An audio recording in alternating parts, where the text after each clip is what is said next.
Hey everyone, welcome back to our channel. Today, we're diving into an exciting science topic and learning how to tackle reading comprehension and article summarization all in one.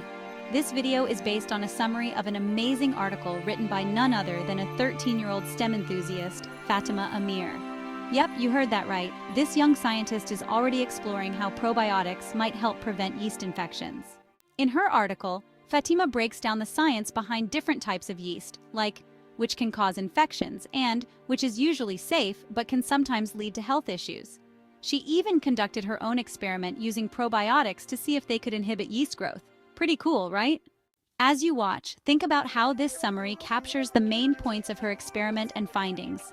This is a great way to build your own reading comprehension skills and learn how to condense complex information. And remember, this summary is just a sneak peek. If you want the full scoop, be sure to check out the original article through the link in the description. Fatima's work shows that curiosity has no age limit. Whether you're learning how probiotics interact with yeast or how to summarize an article, we hope this inspires you to keep exploring science and honing those reading skills. So, click that link, dive into the full article, and let's keep learning together. Thank you for watching. Don't forget to like, subscribe, and hit that notification bell so you never miss an update. See you next time!